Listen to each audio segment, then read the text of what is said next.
ఉదయకాల సమయములో ప్రభువు మన నిమిత్తము కొరడా దెబ్బలు తిని, మన నిమిత్తము సిలువ వేయబడి, మన నిమిత్తము హింసించబడి నిజంగా మనము జ్ఞాపకం చేసుకోవాలండి. మనం జ్ఞాపకం చేసుకోవాలి. ప్రభు అందరూ అంతటా మారు మనసు పొందాలి అని ఆజ్ఞాపిస్తా ఉన్నాడు. అయితే మనము ఈరోజు అందరూ మన బంధువులు రక్షించబడ్డారా? మన గ్రామస్తులు రక్షించబడ్డారా? సిలువను గూర్చి వారికి అర్థమైందా? మనం స్టేటస్‌లో పెట్టుకుంటే, మనము క్రీస్తునే ఆరాధన చేయకుండా బహుశా అలాగా నేను సువార్త ప్రకటించేస్తున్నాను అనుకుంటే కాదు. ఓకే. సువార్తను గూర్చి కొన్ని మాటలు పెట్టడం తప్పని నేను అంటలా. కానీ నీ నోరు తెరవాలి.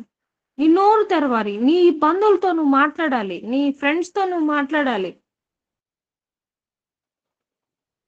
యేసయ్య శ్రమను మొదట నువ్వు ధ్యానం చేసుకోవాలి. నువ్వు గుర్తు చేసుకోవాలి.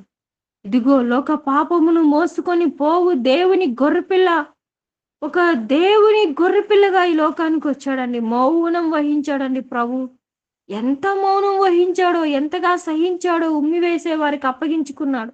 పిడిగుద్దులు గుద్దే వారికి అప్పగించుకున్నాడు ప్రభు. ఆ యెరూషలేము వీధులలో అద్భుతాలు చేసిన దేవుడు వారి దగ్గర దొంగలాగా కొరడా దెబ్బలతో వాళ్ళు ఒక గొర్రెపిల్లను అయినా కొట్టకుండా తీసుకుపోతారేమో. కానీ ప్రభువుని కొరడాలతో కొడుతూ, సిలువ మోపిస్తూ, భయంకరమైన హింసకు వారు గురి చేస్తూ, వారికున్న కోపమంతా చూపించుకుంటా ఉన్నారు. అరే! ఇన్ని రోజులు నువ్వు రాజుగా చలామణి అయ్యావు గదా! ప్రజలందరి దగ్గర అన్న మనస్సు వాళ్ళలో ఉనింది. ఆ కఠిన మనస్సు వారికొచ్చింది. అయితే పరిస్థితి ఏదైనా ప్రభువు ప్రాణం పెట్టింది మన కోసం. హల్లెలూయా! ప్రభువు ప్రాణం పెట్టింది మన కోసం. శ్రమను అనుభవించింది మన కోసం. ఒకవేళ ఎప్పుడైతే ఆజ్ఞ వచ్చిందో పిలాతు దగ్గర నుండి వెంటనే యేసు ప్రభువుని ఆ గొల్గొతా కొండ దగ్గరికి తీసుకెళ్ళి మేకులు కొట్టేసి చంపేసి ఉండొచ్చు. అది శ్రమ అనేది ఒకవేళ మనం చెప్పుకోకపోవచ్చు. అలాగే సిలువ వేసుంటే ఆయన శ్రమ పడ్డాడు అని మనం చెప్పుకోకుండా ఆపేసుకోవచ్చు. కానీ ఆయన శ్రమ పడ్డాడు. కొరడా దెబ్బలు కొట్టారు. అక్కడికి నేరుగా తీసుకెళ్ళలేదు. ఆయనను శ్రమపరచు గది దగ్గరికి తీసుకొని వెళ్ళి, నేటికి ఆ గదిని దగ్గరికి వెళ్ళిన వాళ్ళు యేసుప్రభుని ఎలా కట్టారు, ఎలా శ్రమ పెట్టారు అది చూపిస్తా ఉంటారు. ఆ దినాల్లో చెరసాలలో ఉన్న వారిని బంధించేటువంటి ఆ స్థలము దగ్గరికి తీసుకెళ్ళి, వాళ్ళు ఒక రాయి మీద చేతులు కట్టేస్తారు. ఆ సంకెళ్ళతో, ఇనుము సంకెళ్ళతో. ఇక తీసుకోవడానికి ఉండదిక. రాళ్ళతో కట్టబడిన సంకెళ్ళుంటాయి. అందుకే బొండ వేసి అని మనం బైబిల్‌లో చూస్తాం. బొండ అంటే ఒక బండ లాంటి రాయి అన్నమాట. ఆ రాయికి సంకెళ్ళు వేసి, ఆ సంకెళ్ళతోటి యేసుప్రభుని కట్టి, కొరడా దెబ్బలతో కొట్టి, రక్తం కార్చుకుంటూ, సిలువ మోపించుకుంటూ ఎంత బాధ పెట్టారో ప్రభువుని మనం ఆలోచన చేసినప్పుడు ఊహకు అందదండి. అట్టి శ్రమ ఈ లోకంలో ఎవ్వరూ కూడా అనుభవించలేదు అని వాక్యంలో సెలవిస్తుంది. మనము అర్థం చేసుకోవాలి. ఆయన శ్రమపడినంతగా హెబ్రీయులకు రాసిన పత్రికలో ఆయన శ్రమపడినంతగా మనల్ని శ్రమ పెట్టడంట ప్రభు. ఆయన శ్రమపడినంతటి శ్రమ మనకు రాలేదు అని రాయబడుతుంది. కాబట్టి ఈ ఉదయకాలాన మీరు ఈ వర్తమానం వింటున్న మీరు ఆయన మీ కొరకు యేసుక్రీస్తు మీ కొరకు ఎలా శ్రమ పెట్టబడ్డాడో ధ్యానం చేసుకోండి. ఎన్ని మీ వాక్యాలు మీరు విన్నా మీ హృదయంలో కార్యం జరగకపోతే మీ హృదయంలో కార్యం జరగకపోతే ప్రయోజనం ఏముందండి కదా? మీ హృదయంలో కార్యం జరగాలి. మీ హృదయంలో కార్యం జరగాలి. నా కొరకు ప్రభు ఇంతగా శ్రమ పెట్టబడ్డాడు అన్న విషయం మీకు గుర్తు రావాలి. గుర్తు రావాలి. మనము ప్రకటన గ్రంథము 1వ అధ్యాయము 6వ వచనములో మనలను ప్రేమించుచు తన రక్తము వలన మన పాపముల నుండి మనములను విడిపించిన వానికి మహిమయు ప్రభావమును యుగ యుగములు కలుగునుగా. మనల్ని విడిపించాడండి పాపము నుండి. ఈరోజు యేసు ప్రభు సిలువ వేయబడకుండా ఉంటే మనకు విడుదల లేదు. మన పాపములు, మన అబద్ధాలు, మన క్రియలు అన్నీ మనల్ని సిలువకి ఎక్కించుంటాయి. మనకు రావాలి సిలువ శ్రమ. చూడండి, మన పాపమును బట్టి మనకు రావలసిన శిక్షను తన మీద వేసుకున్నాడు. ఆయన భరించాడు. ఎలా భరించాడో ఈరోజైనా ధ్యానం చేసుకోండి. మీరు ప్రతి సువార్తలో చివరి అధ్యాయాల్లో సిలువలో ప్రభు పొందిన శ్రమ మనకు కనపడుతుంది. మనం ఎంత ధ్యానించినా నిర్లక్ష్యంగా ఉంటే ప్రయోజనం లేదు. నాకెప్పుడు కూడా దొంగల మధ్యలో ఆయన సిలువ వేసుకున్నాడు అన్నప్పుడు చాలా ఏడుపు వస్తుంది. ఎందుకంటే ఒక పరిశుద్ధుడు దొంగల మధ్యలోకి వెళ్ళడానికి ఎంత షేమ్‌గా ఫీల్ అవ్వాలి. మీరెప్పుడైనా దొంగల మధ్యలోకి వెళ్ళి కూర్చున్నారా? మీరెప్పుడైనా పాపం చేసే వాళ్ళ మధ్య వాళ్ళతో కూడా ఫోటోలు తీసుకున్నారా? ఇష్టపడతారా మీరు? ఇష్టపడరు. ఆయన దొంగల మధ్యలోకెళ్ళి దొంగలను కొడతా ఉంటే ఆయనను మరి ఎక్కువగా హింసించారంట. దొంగల కంటే ఎక్కువగా ఆయన హింసించారు. ఆయన కాళ్ళ మీద మేకులు కొట్టారు. ముళ్ళ కిరీటం తల మీద కొట్టారు. ఆయన పొట్టలో బల్లెపోటు పొడిచారు. ఎక్కడ ఖాళీ లేకుండా, ఖాళీ లేకుండా శరీరమంతా రక్తంతో తడిచిపోయిందండి. ఆ బల్లెం పోటు పొడిచిన వ్యక్తి చూస్తే రక్తం కారుతదంటే నీళ్లు కారే చివరి వరకు ఆ వ్యక్తి రక్షించబడిను అని పరిశుద్ధ గ్రంథంలో మనం చూస్తాం. ఎవరైతే పొడిచాడో ఆ వ్యక్తి కూడా రక్షించబడిపోయాడంట. ఎందుకంటే అతడు చాలా మందిని పొడుచుంటాడు. అతని పని అది. అతని పని అది. ఎవరు చచ్చిపోయాడా లేదా? అతని రక్తం ఏమైనా ఉందా? ప్రాణం ఉందా? అని పొడుస్తాడు. ఆయన పని అది.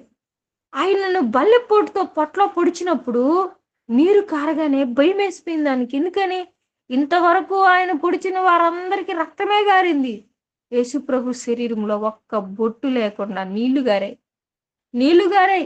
కారణం ఏంటంటే అక్కడ ఎందుకు పరిశుద్ధాత్మ దేవుడు ఆ వచనాన్ని అక్కడ పొందుపరిచాడు మనం ఆలోచన చేస్తే, నీ కొరకు, నా కొరకు ఇక ఒక్క రక్త బొట్టు కూడా ఆయన శరీరంలో లేదు. లేదు అనడానికే నీరుంది ఇంకా. రక్తం మొత్తం అయిపోయింది. చాలా సందర్భాల్లో మనం అనుకుంటాం కదా! దేవుడు రక్తం కార్చడానికే వచ్చాడు, కార్చేసాడు, అయిపోయింది. నాకు విడుదల ఇచ్చేసాడు, నాకు రక్షణ వచ్చేసింది. చాలా ఉత్సాహంగా ఉంటాం. మంచిదే. నా ప్రియమైన దేవుని బిడ్డలారా, భారం లేని క్రైస్తవుడు, బాధ్యత లేని క్రైస్తవుడు ఒకడే.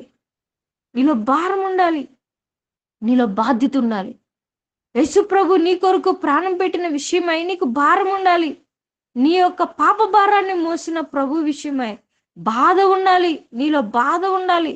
అరే అయిపోయింది ఆయన పని, ఇక నా పని ఏముంది, నేను నా ఇష్టానుసారంగా బతకడమే. ఈరోజు కొంతమంది క్రీస్తుని ఎరిగిన బిడ్డల్ని వెళ్ళి పలకరిస్తే వాడు ఒక్కొక్కడు ఒక్కొక్క పాపంలో ఉంటాడు. ఒక్కొక్క ఆమె ఒక్కొక్క పాపంలో ఉంటది. ఏమంటే యేసు ప్రభు నన్ను క్షమించేస్తాడులే. ఎవరు చెప్పారు నీకు? నీ ఇష్ట ప్రకారం బతకమనా దేవుడు నీ కోసం ప్రాణం పెట్టింది? నీ ఇష్ట ప్రకారం బ్రతకమని కానే కాదు. నువ్వు తెలియక చేసిన వాటిని ఒప్పుకొని విడిచిపెట్టమని పెట్టాడు ప్రభు ప్రాణం. అది గుర్తుంచుకోవాల ప్రతి క్రైస్తవుడు, క్రైస్తవురాలు. ఈరోజు నిర్లక్ష్య భావంతో ఉన్న వ్యక్తులు గుండెలు మండతాయో లేదో నాకు తెలియదు కానీ ఆ హృదయాలు ఎందుకండి మందిరానికి వెళ్ళడం? ఆ క్రియలు కలిగి యేసు ప్రభు సిలువను వీళ్ళు వెర్రితనంగా ఎంచుకుంటున్నారు. వాళ్ళ వలన ఉపయోగమే లేదు. ఉపయోగం లేదండి. ప్రభు సిలువను వారు అవమానపరుస్తా ఉన్నారు. నేను చాలా బాధతో చెప్తున్నా ఈ మాట.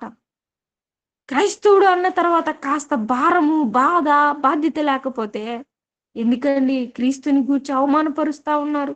లోకం అవమానపరుస్తా ఉంది. నేటి దినాల్లో కొందరు ఎరిగి దేవుని విడిచిపెట్టి ఊరికే మందిరాలకు వెళ్ళి పాపాన్ని ధరించుకొని బతుకుతుంటారే, వారిని బట్టి మాట్లాడుతా ఉన్నాం. ఒకవేళ వాళ్ళు చేయకపోయినా నిందలు వచ్చే ఉంటాయిలేండి. కొంతమంది వాళ్ళు చేయకపోయినా, వాళ్ళు ఏ తప్పు చేయకపోయినా నిందలు ప్రభు మీద వేసినట్టు వేస్తా ఉంటారు. వారిని బట్టి నేను అంటలేదని. వారు పొరపాటు చేయకపోయినా లోకం నిందేస్తా ఉంటది. వారిని దేవుడు విడిపిస్తాడు. కానీ ఎరిగి శ్రమను అర్థం చేసుకోకుండా వాళ్ళు ఇష్టానుసారమైన శరీర ఇచ్ఛలు నెరవేర్చుకుంటూ దేవుడు క్షమిస్తాడు అని మందిరాలకు వెళ్తూ దాని పాపాన్ని మాత్రం కొనసాగిస్తూనే ఉంటారు. అట్టి వారు శిక్ష తప్పించుకుంటారు అనుకుంటారు. మరి దేవుడే వారి విషయంలో న్యాయం తీరుస్తాడు. అది క్రమము కాదు. అది క్రమము కాదు. పాపమును ఒప్పుకొని విడిచిపెట్టాలి అనేది దేవుని సందేశం. మరి వీళ్ళు ఏ సందేశాన్ని వింటూ ఉంటారో నాకు తెలీదు. మాట పొరపాటును బట్టే మనం పశ్చాత్తాపడాలి. క్రియలు పశ్చాత్తాపడాలి. కానీ పాపమే వాళ్ళ శరీరంలో ఏలుబడి చేసుకుంటా దేవుడు నన్ను క్షమిస్తాడని వాళ్ళు ఆ యొక్క భ్రమలో బ్రతుకుతా ఉంటారు. మీరైతే జాగ్రత్త. దేవుని గూర్చిన సిలువను గూర్చిన భారము మీ హృదయాల్లో ఉండనివ్వండి. బాధ్యత ఉండనివ్వండి. ప్రభు శ్రమను తలపోసుకోండి. ప్రభు కొరకు బ్రతకండి. మిమ్మల్ని ప్రేమించి ఆ వాక్యాన్ని మీరు మరొకసారి చదవండి. మిమ్మల్ని ప్రేమించి మిమ్మల్ని విడిపించడానికి ఆయన తన రక్తాన్ని మన కోసము కార్చాడు. ఆయన రక్తము వలన మనకు విడుదల. ఆయనకు మహిమ, ఘనత పరలోకములో కూడా వినపడుతా ఉంది ఈ మాట. పరలోకములో వినపడబోయే మాట అదే. అదేనండి వినబడబోయే మాట. మరి ఈరోజు మనము యేసు ప్రభుని ప్రేమిద్దామా? మనల్ని విడిపించే ప్రభువుని గురించి ధ్యానం చేసుకుందామా? పాపములో ఎన్నటికీ కొనసాగబాకండి. ఇది శరీర ఇచ్ఛలతో ఉన్న వారిని బట్టి మీ స్నేహితులో, మీ బంధువులో క్రైస్తవు ఆ సంఘంకి వస్తూ పాపాన్ని నెరవేర్చే వాళ్ళు ఉంటే వాళ్ళ కోసం ప్రార్థన చేయండి. మన మాట వాళ్ళేం వింటారండి? మన మాట వాళ్ళేం వింటారు? వాళ్ళ కోసం ప్రార్థన చేయండి తప్ప మనం ఏం చేయలేం. అనుకూలత వస్తే హెచ్చరించండి, తప్పేం కాదు. మీకు అనుకూలత వస్తే హెచ్చరించండి, తప్పేం కాదు. క్రైస్తవుడుగా ఉంటూ బాధ్యత లేని, భారం లేని వ్యక్తులుగా ఉంటే ప్రయోజనం ఏముంది? వాళ్ళు ఎవరి మాట వినకపోతే దేవుడే వారిని ఒకరోజు లోబడేలాగా మారుస్తాడు. ప్రార్థించండి. అయితే మీరు నేటి వర్తమానం వింటున్న మీరు క్రీస్తు యొక్క శ్రమను ధ్యానించండి. ఈరోజు మీరు చాలా వర్తమానాలు వినొచ్చు. ఈ ఉదయకాల వర్తమానంతో మీరు ఆపరు. ఎన్ని విన్నా ఒక్క మాట గుర్తుపెట్టుకొని మీ హృదయాలలో క్రీస్తుని ప్రేమించండి. ఆయన సిలువను గూర్చిన భారం కలిగి ఉండండి. స్వార్థను గూర్చిన భారం కలిగి ఉండండి. మీరందరూ మారు మనసు పొందాలని. మీరందరూ అంటే నీ బంధువులు, నీ ఆత్మీయులు, నీ వెరిగిన వారందరి కొరకు ప్రార్థించండి. అలాగే ఆయన నిన్ను అన్ని విషయాల నుండి విడిపిస్తాడు అని గుర్తుపెట్టుకోండి. ఆయన యెరూషలేము వీధులలో ఎంతగా శ్రమ పెట్టబడ్డాడో నీ కోసం తలంచుకొని ఏడవండి, తప్పేం కాదు. అరే మనం ఏడుస్తున్నాము, ఎందుకు ఏడవాలి? ప్రభు వచ్చేసాడు, హ్యాపీగా ఉండండి. అవసరమే హ్యాపీ ఉండకూడదని కాదు, కానీ హ్యాపీలో పాపానికి దగ్గరైపోతుంది లోకము. నేను ఎట్లా ఉన్నా విచ్చలవిడిగా బతికినా నన్ను ఎవరు అడిగేవాళ్ళు లేరు. చూసారా? నన్ను ఎవరు అడిగేవాళ్ళు లేరు. యేసుప్రభు శ్రమ అంతా అయిపోయింది, ఇదంతా గతము, ఇక నాకు అక్కర్లేదు అనుకోవడానికి లేదు. ప్రభు మన కోసం శ్రమ పడింది నిన్ను నన్ను విడిపించడానికి. అది మనం మర్చిపోయి, ఆయన శ్రమను మర్చిపోయి మన ఇష్టానుసారంగా బ్రతకడానికి కాదు. పాపములో నుండి ప్రభు విడిపించాడు అని పశ్చాత్తాపడి ఆయనకు రుణస్థులుగా బ్రతకడానికి. హల్లెలూయా.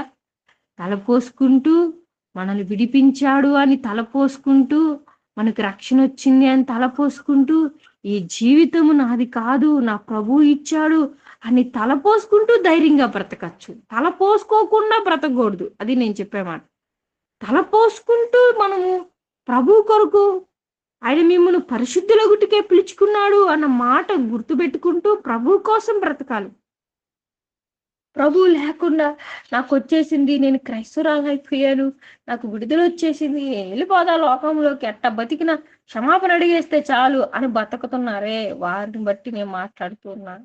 ఆ స్థితిలో మీలో ఎవరైనా ఉంటే ఈ ఉదయకాలాన మార్పు నిమిత్తం ప్రార్థించండి. ప్రభు నిజమే కదా, నేను శ్రమను ధ్యానించకుండా నాకు దేవుడు విడుదల ఇచ్చేశాడు, రక్షణ వచ్చేసింది, నేను యేసు ప్రభు పునరుద్ధానం గెలిచాడని నేను లోకంలో బ్రతుకుతున్నాను, ఈ పశ్చాత్తాప మనసు నాలో దయచే ప్రభు అని ఆయన సన్నిధిలో వేడుకుందామా? మనం రక్షించబడిపోయి ఉండొచ్చు, మారు మనసు పొందుకొని ఉండొచ్చు, అన్నంత మాత్రాన ఆయన శ్రమను తలపోసుకోకూడదా? తలపోసుకోవాలి. ఆయన శ్రమను తలపోసుకోండి. యేసు ప్రభు శ్రమను తలపోసుకోండి, గుర్తు చేసుకోండి. నీ కొరకు ఆయన ఎట్టి శ్రమలు పొందాడో తలపోసుకో. నీ కొరకు ఆయన ఎట్లాంటి సిలువ శ్రమను భరించాడో తలపోసుకో. నీ పాపము నుండి నిన్ను విడిపించడానికి ఆయన ఎట్టి గాయములు పొందాడో తలపోసుకో. ఈరోజే తలపోసుకోవాలా? రోజు తలపోసుకోవాలి. అయితే ఈరోజు ప్రపంచమంతా కూడా క్రీస్తుని ఎరిగిన బిడ్డలు వారు గుర్తు చేసుకునేవారు, భారంతో ఏడ్చి బాధ్యత తెలుసుకునేవారు కొందరైతే, ఆయన మనసు తెలుసుకునేవారు కొందరైతే, దాన్ని మీడియాలో పాస్ చేసుకునే వాళ్ళు కొంతమంది దాన్ని మీడియాకే పరిమితం చేస్తారు. వాళ్ళ బ్రతుకులో పరిమితం చేయని ఆ వ్యక్తుల కోసం కాస్త కన్నీరు కారవండమ్మా, కన్నీరు కారవండి. వారు రేపు చచ్చిపోతే ప్రభు రాజ్యానికి వెళ్ళరు. ఊరికే వాక్యాల్ని గుడ్ ఫ్రైడే అని పెట్టి దాంట్లో ఉన్న విలువ ఎరగకుండా పశ్చాత్తాపడకుండా ప్రార్థన లేని బ్రతుకులు నిజంగా దేవుని రాజ్యానికి చేరుకోలేవు. మనం ఎరగాలి ఈ విషయాన్ని. ఈ ఉదయకాలాన ప్రభు అజ్ఞాన కాలమందు అనేకులు రక్షణ లేని వారుగా ఉన్నాడు. అయితే ప్రభువు చూచి చూడనట్టు ఉన్నాడంట ఆ అజ్ఞాన కాలమందు. నేను గ్రూప్ లో పెట్టిన వాక్యాన్ని ఒకసారి మీరు చూడండి. అజ్ఞాన కాలమందు ప్రభు చూచి చూడనట్లుగా ఉన్నాడు. అయితే అపోస్తుల కార్యములు 17వ అధ్యాయము 30వ వచనంలో అజ్ఞాన కాలమున దేవుడు చూచి చూడనట్టు ఉండెను, ఇప్పుడైతే అంతటను అందరూ మారు మనసు పొందవలనని మనుషులకు ఆజ్ఞాపించుచున్నాడు. చూడండి, ఆ అజ్ఞాన కాలమందు మన ముందు తరాల్లో ఎంతో మంది మరణించేసారు, అయిపోయింది. ఈ రోజు ప్రభు అందరూ అంతటా మారు మనసు పొందాలని నీ దగ్గరికి సువార్తను తీసుకుని వచ్చాడు. హల్లెలూయా. దేవుడు నిన్ను ప్రేమిస్తున్నాడు, దీంట్లో ఎలాంటి అనుమానం లేదండి. యేసు నిన్ను ప్రేమించి ఆ వర్డ్ గుర్తుపెట్టుకోండి. యేసు నిన్ను ప్రేమిస్తున్నాడు. Jesus loves you. యేసు నిన్ను విడిపిస్తున్నాడు. ఆయన నిన్ను ప్రతి బంధకముల నుంచి, పాపము నుండి, చెర నుండి, నలిగిన పరిస్థితి నుండి, శరీర కార్యాల నుండి దేవుడు నిన్ను విడిపిస్తాడు. వాక్యం సెలవిస్తుంది, ఆయన మనల్ని ప్రేమించి తన రక్తమును మన కొరకు కార్చి రక్తము వలన మన పాపముల నుండి మనలను విడిపించి ప్రకటన 1:6 ఆయన మనలను విడిపించిన వానికి కృతజ్ఞతలు. అయితే విడిపించి మిమ్మల్ని ఎవరు విడిపిస్తున్నారు? యేసు నిన్ను ప్రేమించి, యేసు నీ పాపము నుండి విడిపించి. అందుకే మనము ఆయనను ప్రేమించాలి. హల్లెలూయా. యేసు శాశ్వత కాలము నిన్ను ప్రేమిస్తాడు. నువ్వు కూడా యేసుని శాశ్వత కాలం ప్రేమించు. నిన్ను పాపములో నుండి విడిపించాడు ప్రభు. నువ్వు ఒప్పుకున్నప్పుడు విడిపిస్తున్నాడు. ఇక నువ్వు బ్రతుకు కాలం అంతా కూడా ఆయన కొరకు బ్రతకండి. తొందరపడి మాట్లాడుతున్నారా? తొందరపడి ఆలోచిస్తున్నారా? ఒప్పుకుంటూ ప్రభు సన్నిధిలో ఒప్పుకుంటూ శరీర కార్యాలకు మాత్రం చోటు ఇవ్వద్దు, ఎప్పటికీ ఇవ్వద్దు. అవి మనకు సంబంధించినవే కావు. అసలు మనకు ఆత్మ ఫలాలు మనం కలిగి ఉండాలి. అందుకోసమే ప్రభు నిన్ను విడిపించాడు, రక్షించాడు. ఈ రోజు నుంచి ఆత్మ ఫలాలు కలిగి ఉండడానికి మీరు ప్రయత్నించండి. ఆత్మలో ఉజ్జీవం పొందుకోండి. ఆయన శ్రమను తలపోసుకుంటూ ప్రభువుకు కృతజ్ఞులై బ్రతుకుదామా, రుణస్థులై బ్రతుకుదామా. మన రుణములను, మన పాపములను క్షమించిన దేవుని కొరకు మన శరీరమును, మన జీవితమును మనము రుణపడి ఉన్నాము. దేవునికి ఏమై ఉన్నాము? రుణస్థులము. ఎవరికైనా నువ్వు ఒప్పుకున్నావా? నేను ఎవ్వరికి లేను, కానీ ఒక్కరికి నువ్వు రుణస్థురాలివి. ఎవరికి? ఈ మాట చెప్పి నేను ముగిస్తాను. నువ్వు ఒక్కరికి రుణస్థురాలివి. ఎవరికి? నీ కొరకు ప్రాణం పెట్టిన ప్రభువుకి. హల్లెలూయా. ఈ లోకంలో నేను ఎవ్వరికి అప్పులేను. బహుశా అప్పు ఎవరికి ఉండద్దండి. ఎవరిదైనా తీసుకుంటే ఇచ్చేయండి. అయితే ఒకరికి మీరు రుణస్థులు. ఎవరికి? యేసు ప్రభువుకి మీరు రుణస్థులు. ఆయన మీ కొరకు ప్రాణం పెట్టాడు. మీరు ఆయనకు అప్పు అయిపోయి ఉన్నారు. ఆయన రుణాన్ని తీర్చుకోండి. ఆయన మీ కొరకు చేసిన త్యాగానికి గుర్తుగా మీరు కూడా దేవుని కొరకు కొన్ని చేయండి. ఆయనకు నేను కూడా రుణస్థురాలనే, మీరే కాదు, నేను కూడా రుణస్థురాలని. నన్ను విడిపించడానికి, నన్ను విమోచించడానికి ఆయన ఎంతో శ్రమపడ్డాడు. యేసుక్రీస్తు నా కొరకు శ్రమ పెట్టబడ్డాడు. అందుకొరకే నేను కూడా ప్రభు కోసం శ్రమపడాలి. నేను రుణస్థురాలని ప్రభుకి. ఆయనకు రుణమై ఉన్నా ఇంకా రుణస్థురాలనే. నేను ఎంత చేసినా రుణస్థురాలనే. ఎందుకంటే అది అంత సామాన్యంగా తీరిపోయే అప్పు కాదు. కొంతమంది అంటారు తల్లిదండ్రులకి మనం ఎప్పుడు రుణస్థులమే. ఎందుకని? వారు చూపించిన ప్రేమకు మనము ఎంతో చెయ్యాలి. తల్లిదండ్రులకు మనం ఎంతో చేయాలి. మనం ఉన్నంత వరకు, వాళ్ళు ఉన్నంత వరకు మనం తల్లిదండ్రులకు రుణస్థులమే. వాళ్ళు చూపిన ప్రేమను మనము మర్చిపోకూడదు. అలాగే యేసయ్య మిమ్మల్ని ప్రేమించిన ప్రేమను మీరు కూడా మర్చిపోవద్దు. కళ్ళు మూసుకుందామా? యేసయ్య శ్రమను తలపోసుకుందామా? అన్ని తలపోసుకోండి. కాసేపు కూర్చోండి. ఈ రోజులో మీకు ఇప్పుడే టైం ఉంటే ఇప్పుడే కూర్చోండి. మధ్యాహ్నం టైం ఉంటే మధ్యాహ్నం.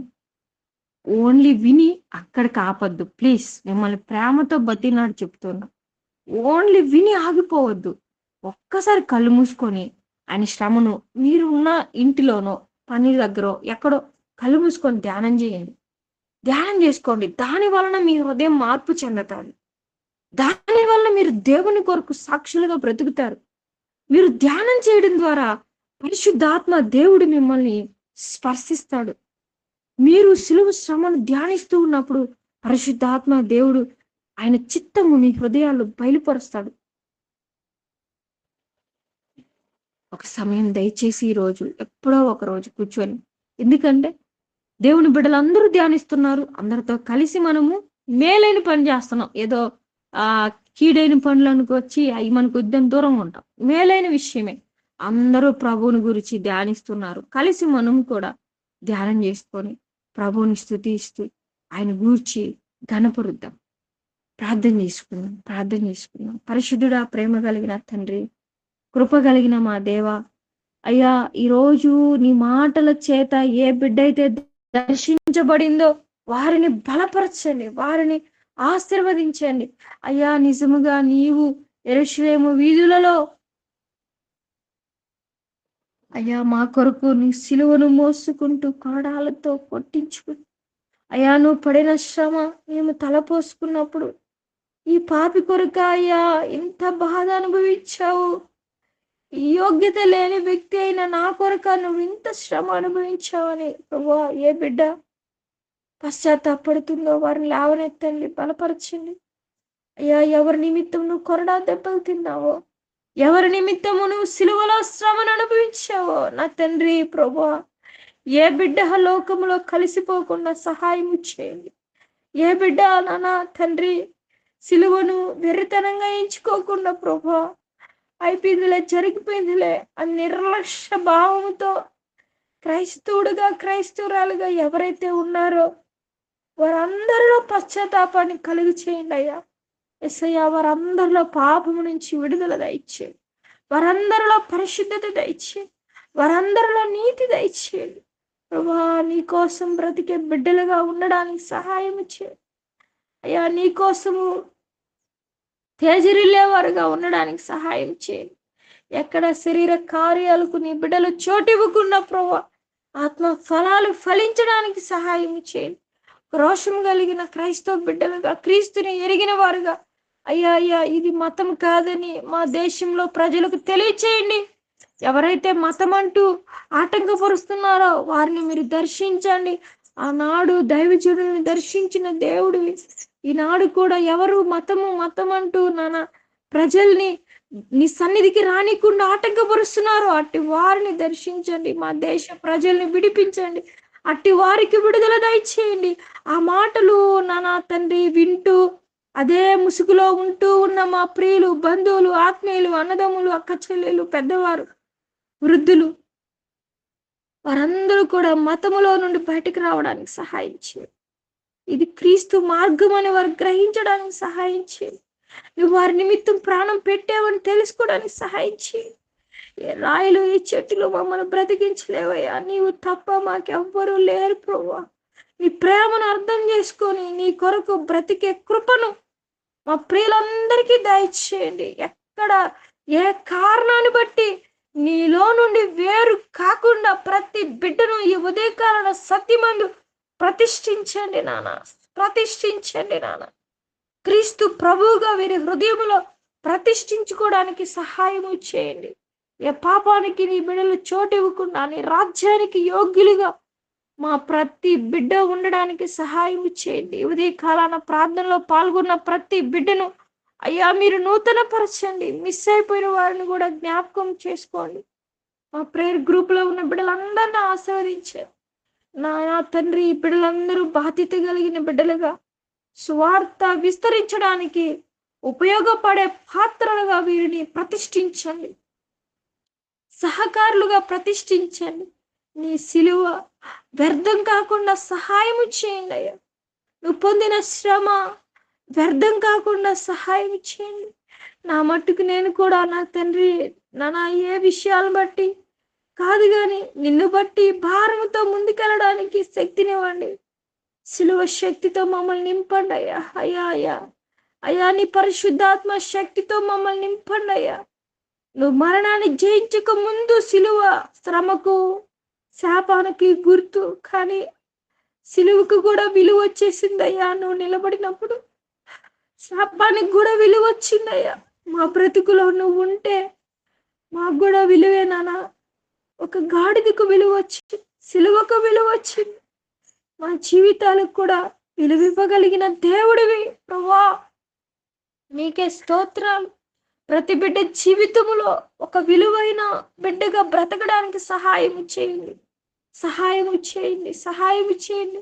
విలువ లేని ప్రతి జీవితానికి పెరిగిన తర్వాత వచ్చిన విలువ పోగొట్టుకోకుండా బిడ్డలు అయ్యా అయ్యా నీకు దగ్గరగా బ్రతకడానికి సహాయం చేయి అయ్యా. ఏ బిడ్డ నశించిపోకుండా సహాయం చేయండి. వారి పిల్లల తరాల్ని దీవించమని, ఆశీర్వదించమని ఈ ఉదయకాల వర్తమానంతో పరిశుద్ధాత్మ కుమ్మరింపు ప్రతి బిడ్డకు దయచేయమని కోరుకుంటూ, అయ్యా నువ్వు చేసిన త్యాగాన్ని తలపోసుకుంటూ, దాంట్లో ఉన్న జయాన్ని తలపోసుకుంటూ, నానా నీవు రక్తం కార్చడం వలన మాకు విలువ వచ్చింది. ఆ విలువను తెలుసుకుంటూ పోగొట్టుకోకుండా నీ సన్నిధిలో ప్రార్థించే జీవితాన్ని ప్రతి ఒక్కరికి దయచేయమని యేసు నామములో ప్రార్థించి అడిగి బ్రతిమలాడి వేడుకొనుచున్నాము తండ్రి. ఆమేన్, ఆమేన్, ఆమేన్.